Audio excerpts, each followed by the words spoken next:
नमस्कार, मैं हूं आपके साथ प्रगति और आप देख रहे हैं टोटल टीवी। हरियाणा में विधानसभा चुनाव में नतीजे सामने आए, साल भर का समय बीत चुका है, लेकिन साल भर बाद भी अचानक एक बार फिर से वोट चोरी का मुद्दा गर्मा गया है, जिसको लेकर हाल ही में राहुल गांधी ने प्रेस कॉन्फ्रेंस भी की थी और तभी से कांग्रेस और बीजेपी में आरोप प्रत्यारोपों का दौर शुरू हो चुका है। बीजेपी नेता मनोहर लाल ने भी कांग्रेस के इस कदम पर चुटकी ली है, जिस पर कांग्रेस के पूर्व एमएलए शमशेर गोगी ने भी पलटवार किया। लेकिन अब कांग्रेस पूरे प्रदेश में 12 नवंबर से करनाल से आंदोलन शुरू करने जा रही है। कांग्रेस के हर जिले में वोट चोरी के मुद्दे को लेकर घर घर जाने की तैयारी है, लेकिन सवाल यह है कि वोट चोरी के आरोप से जनता को कितना कनेक्ट कर पाएगी कांग्रेस। आज चर्चा इसी मुद्दे पर होगी।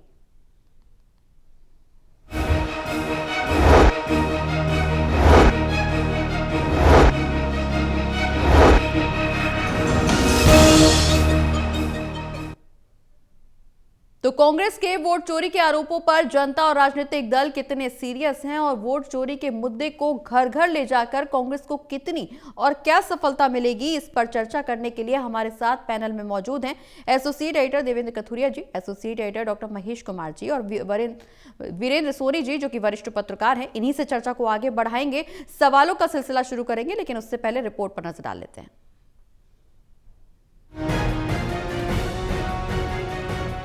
हरियाणा विधानसभा चुनाव को 13 महीने बीत चुके हैं, पर प्रदेश की सियासत में अब अचानक वोट चोरी का मुद्दा जोर शोर से उठ गया है। रविवार को दिल्ली के कांग्रेस मुख्यालय में हुई हरियाणा कांग्रेस की बैठक में रणनीति बनी कि पार्टी के छोटे बड़े नेता 12 नवंबर से 11 दिसंबर तक यानी 1 महीना जिलों में वोट चोरी के खिलाफ प्रदर्शन करेंगे और लोगों को बताएंगे, देखो हमारे साथ क्या हुआ है। पहला सवाल तो ये कि क्या कांग्रेस एकजुट होकर और गुटबाजी को भूलकर पब्लिक कनेक्ट कर पाएगी? आज वो एक इस प्रकार का हुआ खड़ा करके कि जैसे बहुत बड़ा हाइड्रोजन बम है वो भारत के ऊपर फेंकने वाले हैं। इस हाइड्रोजन बम की तैयारी करते हुए क्या क्या उन्होंने अंदर अंदर तैयारी की होगी, कैसे कैसे कारनामे उन्होंने किए होंगे, ये सारी चीजें जब भी प्रशासन के ध्यान में आई हैं वो क्या तहकीकात करेंगे वो जवाब देंगे। गौरतलब है कि जिलों में प्रदर्शन के दौरान बड़े नेता राष्ट्रपति के नाम ज्ञापन सौंपेंगे, पब्लिक में भी जाएंगे। इधर वोट चोरी के मुद्दे पर प्रदेश के दोनों बड़े दलों बीजेपी और कांग्रेस के बड़े नेता एक दूसरे पर निशाने लगा रहे हैं। केंद्रीय मंत्री मनोहर लाल ने कांग्रेस के वोट चोरी के आरोप पर जोरदार चुटकी धीरे से ली। घर नहीं दाने और अम्मा चली भुनाने। इसका जवाब कांग्रेस के पूर्व विधायक और अनिल विज की तरह बेखौफ होकर बोलने वाले शमशेर गोगी ने ये दिया, जब बाढ़ ही खेत को खाने लगेगी तो लोकतंत्र कहां बचेगा। क्यों भाई, फोटो मेरी लगी हुई है, वोट किसी और के नाम से बनी हुई है, पारदर्शिता कहां है? इसका मतलब ये है कि अपनी गलती माननी चाहिए। अगर संविधान के रक्षक के तौर पे, इस लोकतंत्र के रक्षक के तौर पे इलेक्शन कमीशन को संविधान में जगह दी गई और अगर बाढ़ ही खेत को खाएगी तो फिर लोकतंत्र कहां बचेगा? यानी कांग्रेस वर्सेज बीजेपी मामला तूल पकड़ रहा है। फिर सीएम भी कहां चुप रहने वाले थे। नायब सिंह सैनी बोले, थोड़े दिन में तो अब कांग्रेस नेता राहुल गांधी ये भी कहेंगे कि बीजेपी ने कांग्रेस को ही चोरी कर लिया। यानी ये सियासत के खिलाड़ी हैं, जब बोलते वार पलटवार करते हैं तो अभिनय भी अच्छा कर लेते हैं। तू डाल डाल मैं पात पात। Haryana bureau total news. तो वोट चोरी का मुद्दा उठाकर कांग्रेस अब सड़कों पर उतरने की तैयारी का फैसला कर चुकी है, लेकिन सवाल यह है कि जनता पर इसका क्या असर पड़ेगा। सवालों के सिलसिले की शुरुआत देवेंद्र जी आपसे। जिस तरह से कांग्रेस लगातार वोट चोरी का आरोप बीजेपी पर लगा रही है, एक के बाद एक आरोप कांग्रेस की तरफ से लगाए जा रहे हैं, वार पलटवार का दौर शुरू हो गया है। बीजेपी भी लगातार पलटवार कर रही है और बीजेपी के पलटवार पर एक बार फिर से कांग्रेस का वार हो रहा है। लेकिन इस वार पलटवार के बीच जनता कितना इस मुद्दे से कनेक्ट कर पाएगी, क्योंकि साल भर का समय बीत चुका है और अब कांग्रेस इस मुद्दे को एक बार फिर से भुनाने की कोशिश कर रही है।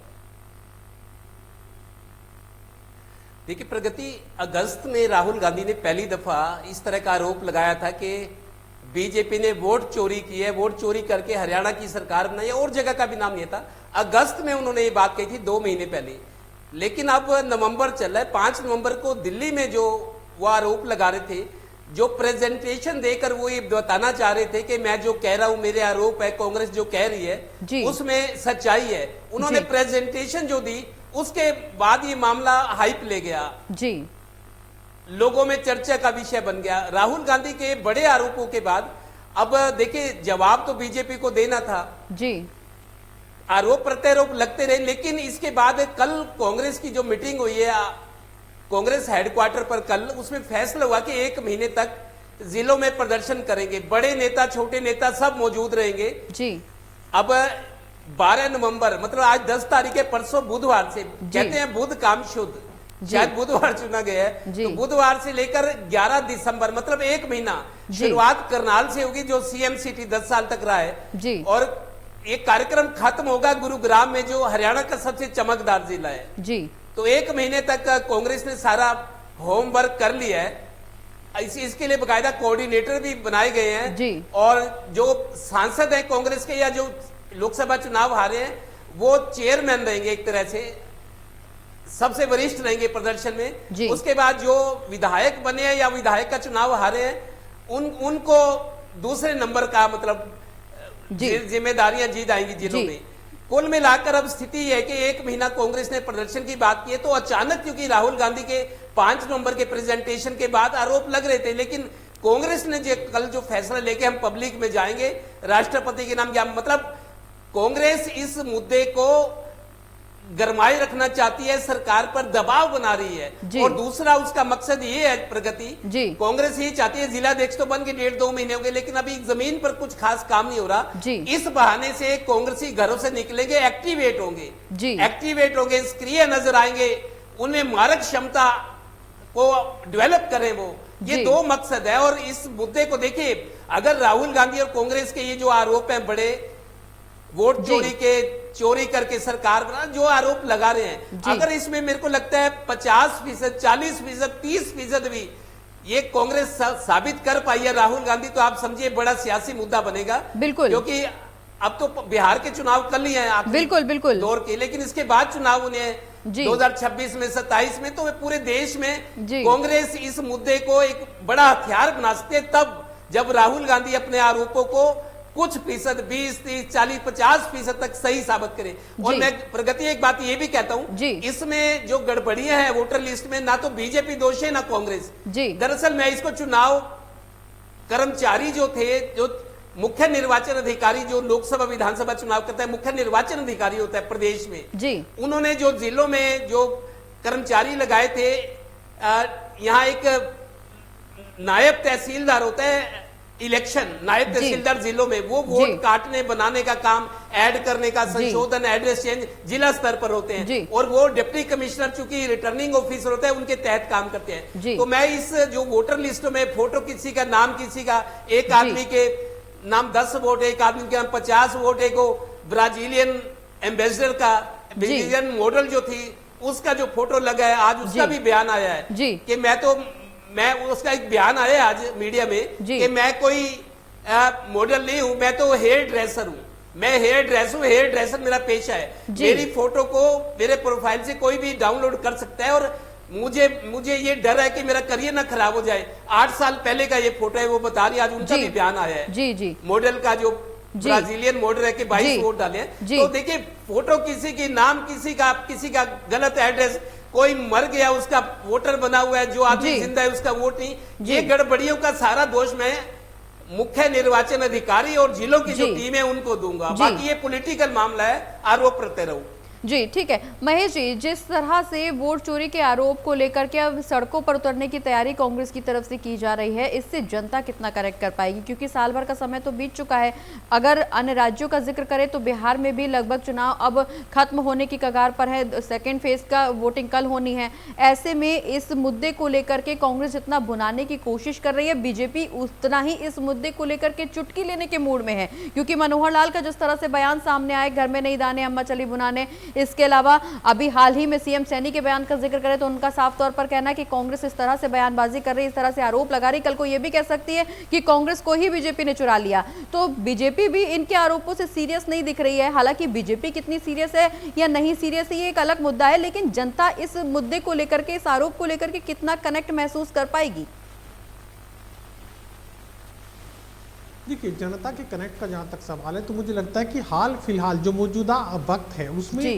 कितनी भी कोशिश कांग्रेस पार्टी के लोग कर ले उसका कोई फायदा नहीं उठा पाएंगे। दरअसल उन्हें कन्वर्जन, रिजल्ट में अगर कन्वर्जन की बात की जाए तो उसका कन्वर्जन संभव इस वक्त पर नहीं है, और कांग्रेस पार्टी के लोग जमीन पर कितनी भी मेहनत करें। देखिए, मुद्दा है कि वोट चोरी के मामले से पहले अगर हरियाणा प्रदेश में कांग्रेस पार्टी को कोई संकट, अगर किसी संकट का समाधान तलाशना था तो एकजुटता का जो संकट कांग्रेस पार्टी में दशकों से बना हुआ है। और कुमारी शैलजा के एक बयान का संदर्भ में यहाँ पर लेना चाहूँगा। टोटल न्यूज़ ने एक्सक्लूसिव बातचीत जब कुमारी शैलजा से की तो उन्होंने कहा कि पिछले 20 सालों में कुछ ऐसे गलत फैसले हुए जिसका खामियाजा पार्टी को उठा। साल का तो भारतीय जनता पार्टी का राज हो सकता है, लेकिन बचे हुए 9, इसमें संदर्भ कुमारी शैलजा क्या देने की कोशिश कर रही है? दरअसल इसमें संदर्भ ये दे रही हैं कि एक वक्त पर कुमारी शैलजा ने भूपेंद्र सिंह हुड्डा को मुख्यमंत्री बनने में मदद की थी, जिस वक्त पर भजनलाल जो कि चुनाव प्रचंड जीत के साथ कांग्रेस पार्टी को चुनाव जिता कर लाए थे, लेकिन ऐन मौके पर मुख्यमंत्री भूपेंद्र सिंह हुड्डा को बना दिया गया था। यानी 20 सालों का जिक्र कुमारी शैलजा कर रही हैं कि कुछ गलत फैसले हुए जिनका खामियाजा पार्टी को उठाना पड़ रहा है। तो ये मानकर चलिए कि कांग्रेस पार्टी को अगर किसी संकट का समाधान पहले, सबसे पहले अगर तलाशना था तो एकजुटता का जो संकट है जिसकी वजह से जीती बाजी कांग्रेस पार्टी हार गई। देखिए, वोट चोरी हुए, 25 लाख हुए कि 5 लाख हुए कि 1 लाख हुए कि नहीं हुए, ये इन्वेस्टिगेशन का पार्ट हो सकता है। लेकिन चूंकि हम ग्राउंड जीरो पर इलेक्शन पूरे 5 साल तक लोगों के बीच, नेताओं के बीच बने रहे, तो इलेक्शन स्ट्रेटजी को देखकर इतना हम जरूर कह सकते हैं कि कुमारी शैलजा अगर नाराज होकर कांग्रेस पार्टी से चुनाव प्रचार से नहीं हटती और अनुसूचित जाति के वोटर का मूड अगर यू टर्न नहीं लेता तो फिर यहाँ कांग्रेस पार्टी के लिए प्रचंड संभावनाएं सत्ता पर काबिज होने की थी, जिन संभावनाओं को अकेले कुमारी शैलजा ने खारिज करने का काम किया। अब दूसरा संदर्भ में लेना चाहूंगा प्रोफेसर संपत सिंह का, जो कि राजनीति में अच्छी खासी समझ रखते हैं, लेकिन अभी इंडियन नेशनल लोकदल में शामिल हो चुके हैं। INLD में शामिल होने के वक्त पर जो बयान दिया गया प्रोफेसर संपत सिंह की तरफ से, उन्होंने कहा कि वोट चोरी हुए कि नहीं हुए ये तो इन्वेस्टिगेशन का पार्ट है, लेकिन टिकट चोरी हो गई थी। जाहिर सी बात है कि कांग्रेस पार्टी में टिकट चोरी हुए।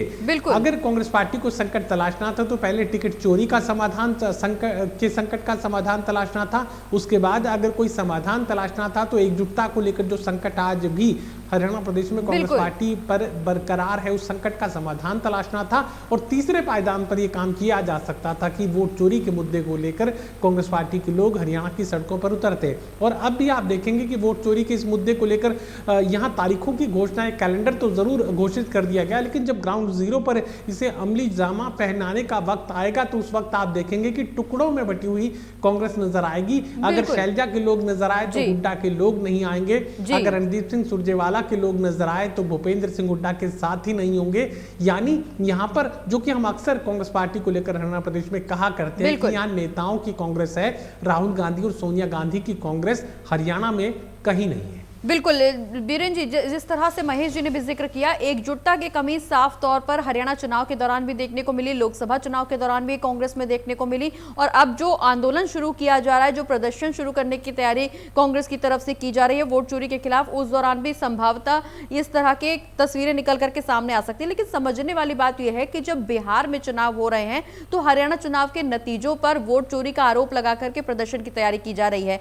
क्या इतना लंबा अंतराल, इतना लंबा समय लेने के बाद कांग्रेस ये जो प्रदर्शन करने जा रही है, जो जनता के सामने कथित तौर पर हकीकत रखने जा रही है, उससे कांग्रेस को कुछ फायदा होने वाला है? क्योंकि सबके मन में एक सवाल कि कांग्रेस ने अपना संगठन मजबूत नहीं किया, और जो हकीकत, जो जिसको कांग्रेस हकीकत बता रही है कि वोट चोरी की वजह से वो सरकार नहीं बना पाई हरियाणा में, उसको सामने लाने में इतना लंबा समय क्यों लगा? और अब जब आगे आने वाले समय में जो चुनाव होंगे अन्य राज्यों में, तो क्या बिहार चुनाव के नतीजों पर भी इसी तरह से मंथन होता हुआ नजर आएगा कि बिहार चुनाव में सरकार इसलिए नहीं बन पाई क्योंकि वहां पर भी बीजेपी ने वोट चोरी किया? और वो कब होगा? जब उत्तर प्रदेश में चुनाव होंगे या उत्तर प्रदेश के चुनावी नतीजे सामने आ रहे होंगे। कुल मिलाकर के साफ तौर पर कहना यह है कि इतना लंबा अंतराल लेने के बाद वोट चोरी के आरोपों को पे प्रदर्शन करना ये कितना सही और इससे फायदा कितना पहुंचेगा? 13 महीने के बाद कांग्रेस की नींद जागी है। बिल्कुल। देखिए, विधानसभा चुनाव से 6 महीने पहले ही लोकसभा के चुनाव हुए, इसी मतदाता सूची के आधार पर हुए, तब कांग्रेस की 5 सीटें आ गई, तब तो कांग्रेस ने हल्ला नहीं मचाया। जी। और अब जो है, अब 13 महीने के बाद ये जो कांग्रेस का मुद्दा है, जनता का मुद्दा नहीं है जी। जनता को इससे कोई सरोकार नहीं है। बिल्कुल। अगर जनता के मुद्दे होते तो जनता की भावनाएं जुड़ती, जनता जुड़ती, लेकिन ये कांग्रेस का मुद्दा है। कांग्रेस अपने अंदर तो झांक नहीं रही भाई। कांग्रेस ने टिकटों का गलत वितरण किया, कांग्रेस ने अपने सभी सीटिंग एमएलए को टिकट दिया, उनके खिलाफ जो है एक विरोधी भावना थी और कांग्रेस की फूट थी, संगठन नहीं था जी। और कांग्रेस के बड़े नेता प्रचार के लिए आए, कांग्रेस का अभियान ठीक नहीं था जी। मतलब कांग्रेस अपना विश्लेषण करने की बजाय, अपने अंदर झांकने की बजाय अब मतदाता सूची में जो एक उसको आधार बनाकर वोट चोरी का एक जो मुद्दा बना रही है, इससे कांग्रेस को क्या हल होगा, कांग्रेस को क्या लाभ मिलेगा, क्या जनता जुड़ेगी? जनता को इससे कोई सरोकार नहीं है जी। क्योंकि ये 13 महीने हो चुके हैं। अगर उस समय होता, शुरू में होता तो लोगों की सहानुभूति मिलती। बिल्कुल। तो लोगों को सहानुभूति है नहीं, क्योंकि लोगों को ही मालूम है कि अब 4 वर्ष पड़े हैं, अभी कुछ होने वाला नहीं है। जी। ये मुद्दा उठाकर ना तो कांग्रेस एकजुट होगी, ना जनता में उसके प्रति कोई सहानुभूति बनेगी। तो कांग्रेस में वो फूट तो है ही है। जो कांग्रेस के नेताओं में वर्चस्व की लड़ाई थी वो तो वैसे की वैसी है। अब चौधरी वीरेंद्र सिंह के बेटे बरजिंदर सिंह सद्भाव यात्रा निकाल रहे हैं, उसमें क्या कांग्रेस एकजुट हुई क्या? जी। क्या कांग्रेस के नेता सभी एक मंच पर आए क्या? जी। जब कांग्रेस के नेता एक मंच पर नहीं आ सकते, किसी एक मुद्दे पर इकट्ठे होकर प्रेस कॉन्फ्रेंस नहीं कर सकते, तो इस मुद्दे पर भी कैसे इकट्ठे होंगे? सबकी अपनी अलग अलग राय है। संपत सिंह के कांग्रेस छोड़ने पर भी कुमारी शैलजा का अलग ढंग का बयान है। बिल्कुल। उसे जो अनुशासन समिति के अध्यक्ष हैं धर्मपाल मलिक कहते हैं ये उनका व्यक्तिगत धारणा है, उनका व्यक्तिगत विचार है। तो जब पार्टी किसी मुद्दे पर एकजुट है ही नहीं, अब कांग्रेस अपने अंदर जो है, जो अपनी कमियां हैं उस पर पर्दा डालने के लिए इस तरह का अभियान चला रही है।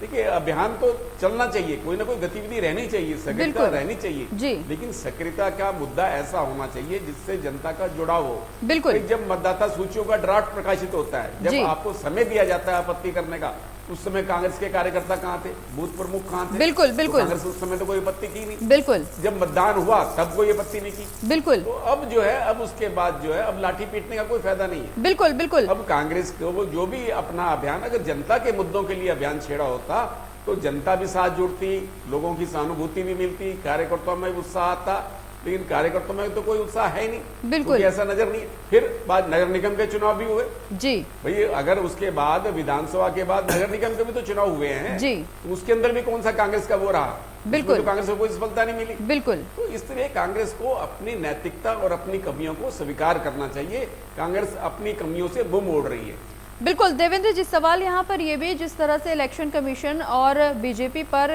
कांग्रेस की तरफ से आरोप लगाए गए वोट चोरी के, 25 लाख वोट चोरी करके सरकार बनाई गई, आरोप कांग्रेस की तरफ से लगाया जा रहा है। राहुल गांधी ने अपने प्रेस कॉन्फ्रेंस में भी इस बात का जिक्र किया। लेकिन बीजेपी और इलेक्शन कमीशन की बात से कई लोग इत्तेफाक रखते हैं कि अगर वाकई वोट चोरी हो रही थी तो जब वोट डाले जा रहे थे तो कांग्रेस के एजेंट्स वहां मौजूद थे।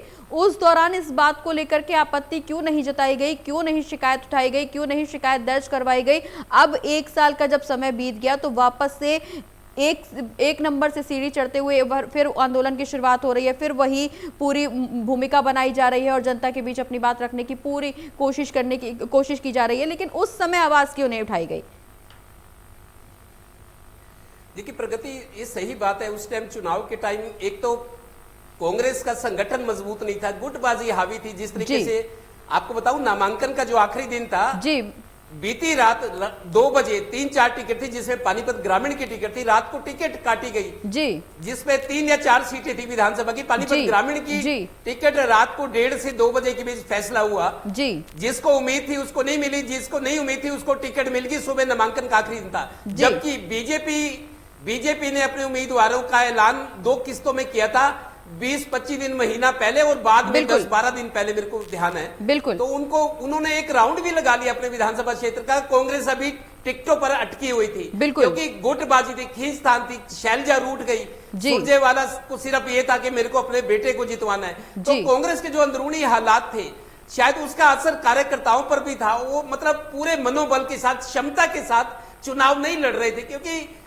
गुटबाजी थी जिससे टिकटों में अफरा तफरी मची थी। एक नेता मेरे को कह रहा था जी बीजेपी वाले तो प्रचार कर रहे हैं 20 दिन से और हम भूपेंद्र हुड्डा की कोठी के चक्कर लगा रहे हैं। जी पानीपत के कुछ जो टिकट के दावेदार थे सुबह 6 बजे उनकी गाड़ी जाती थी तैयार होके भूपेंद्र हुड्डा की कोठी पे और रात को 1-2 बजे घर आते थे।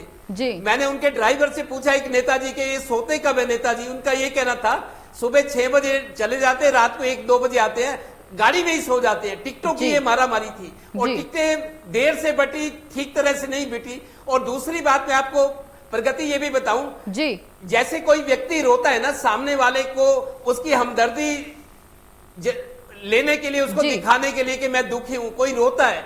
लेकिन कुछ ऐसे हैं जो रोने का नाटक करते हैं कि सामने वाले के दिल में मेरे लिए दया हो। मेरे को लगता है कांग्रेस की स्थिति अभी वही है, गलतियां करके देखिए गड़बड़ियां हुई हैं नहीं हुई हैं, थोड़ी बहुत मेरे को लगता है अगर हुई हैं तो वो निर्वाचन आयोग के मुख्य निर्वाचन अधिकारी के दफ्तर के जो कर्मचारी थे, हालांकि गलतियां किससे हुई हैं, गड़बड़ियां किससे हुई हैं, ये निश्चित रूप से जांच का विषय बना हुआ है। लेकिन जिस तरह से कांग्रेस की तरफ से वोट चोरी के आरोप लगाए जा रहे हैं, जनता के बीच पहुंचने की कोशिश की जा रही, जनता से कितना कनेक्ट हो पाएगी कांग्रेस और जनता का क्या कुछ समर्थन कांग्रेस को मिलेगा, ये एक बड़ा सवाल जरूर बना हुआ है। बहुत बहुत शुक्रिया आप सभी का चर्चा में शामिल होने के लिए। एक छोटे से ब्रेक के लिए रुकने, जल्द वापस आ रहे हैं।